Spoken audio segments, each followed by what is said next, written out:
कहता हूँ कि आज ये इतनी सुखद स्थिति है।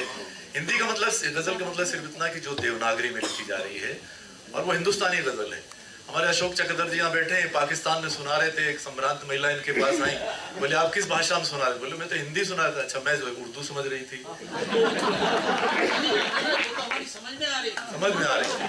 तो यही मेरे साथ हुआ। मनीष शुक्ला जी को मैंने 2 बार सुना, मैं तो उर्दू कमाने नहीं, और हिंदी पत्रिकाओं में गजलें जो आपकी छपी हैं। तो बहरहाल ये बहुत सुखद स्थिति है कि आज अगर 6 शेर रख दिए जाए किसी के सामने तो ये पहचानना बहुत मुश्किल है कि इसमें हिंदी वाला कौन है, उर्दू वाला कौन, और यहाँ तक कि इसमें भारत वाला कौन और पाकिस्तान वाला कौन, क्योंकि मसले तो वही सारे, तो दर्द वही आते। बहरहाल अब एक बहुत संवेदनशील रचनाकार को मैं आमंत्रित करता हूँ। छंद मुक्त कविताएं भी लिखती हैं, गजल नुमा कुछ भी कहती हैं, और सबसे अच्छी बात यह है, मैं पूछ रहा था कि आप तो जब पिछले 5 साल पहले हमारी मुलाकात हुई थी तब भी कोई पता नहीं चीफ कमिश्नर जैसा, तो अब तो क्या हैं आप?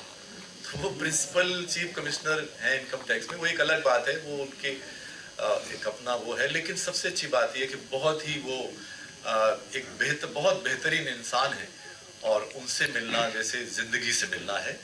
मैं बुलाता हूँ बड़े आदर के साथ नीना कुमार जी को, बुलवाएं और अपनी कविताएं।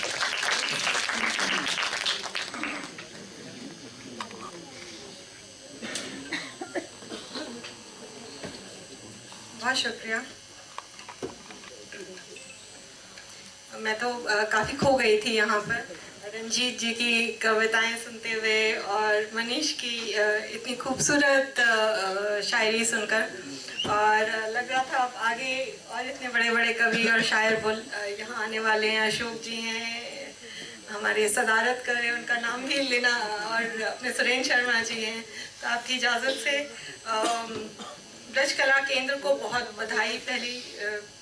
सबसे पहले तो ब्रज कला केंद्र को बहुत बहुत बधाई, और एक 2 मिसरे उनके नाम से। ये मुस्कुराती शाम है तन्हा नहीं है हम, मुस्कुराती शाम है तन्हा नहीं है हम, बेसाख्ता गुजर जाए वो लम्हा नहीं है हम। बहुत शुक्रिया। तो शाम को आगे ले जाते हुए कुछ बहुत सरल भाव में आज ही मैंने कुछ लिखा, और यहाँ आने से पहले मैं इनफैक्ट रंजीत से पूछ रही थी कि क्या मैं सुना भी सकती हूँ इसको। तो फिर भी जाड़े का मौसम आ रहा है और इस वजह से आई थिंक टॉपिकल है ये।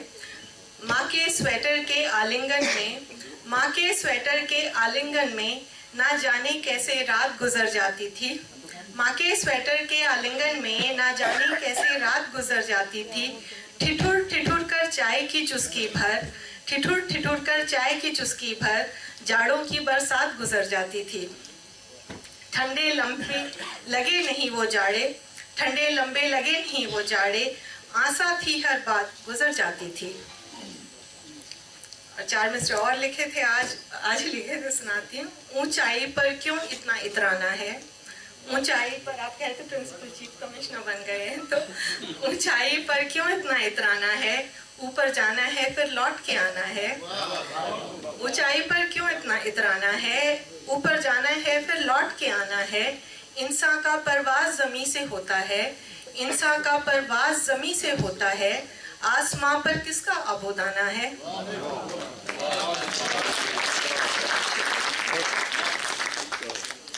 एक और कविता पुरानी। सदा से आकार लेती आकृति क्या तुम ही थे, सदा से आकार लेती आकृति क्या तुम ही थे, जो कभी स्वर ले ना पाई अभिव्यक्ति क्या तुम ही थे। सदा से आकार लेती आकृति क्या तुम ही थे, जो कभी स्वर ले ना पाई अभिव्यक्ति क्या तुम ही थे। सदा से बनती बिगड़ती कभी मिटती कभी छलती, सदा से बनती बिगड़ती कभी मिटती कभी छलती, मेरी इस अरचित कविता की पंक्ति क्या तुम ही थे। 4 मिसरे और इसके। कस्तूरी को ढूंढती वन में विचरती घूमती, कस्तूरी को ढूंढती वन में विचरती घूमती, जिस विवशता से बंधी वे अनुरक्ति क्या तुम ही थे। परिचित अपरिचित भूलती शून्य में सिमटती डूबती, परिचित अपरिचित भूलती, शून्य में सिमटती डूबती, मुझे वैराग्य से वापस बुलाते आ सकती, क्या तुम ही थे जो कभी स्वर ले न पाई, अभिव्यक्ति क्या तुम ही थे। और चलते चलते क्योंकि हम सुनना चाहते हैं सबको, और मैं तो बहुत आतुरता से यहाँ आई थी, मुझे लगा शायद मुझे सुनने के लिए बुलाया गया, फिर रंजीत ने कहा नहीं आपको कहने के लिए भी बुलाया गया। तो यादों के नशे मन में इतनी तो जगह रखना, यादों के नशे मन में इतनी तो जगह रखना, लम्हात सजाने की कोई तो वजह रखना, ना जाने सबा कब खुशबुए गुल लाए, ना जाने सबा कब खुशबुए गुल लाए, इस दर को खुला तुम भी शाम सुबह रखना, यादों के नशे मन में इतनी तो जगह रखना, लम्हात समाज सजाने की कोई तो वजह रखना।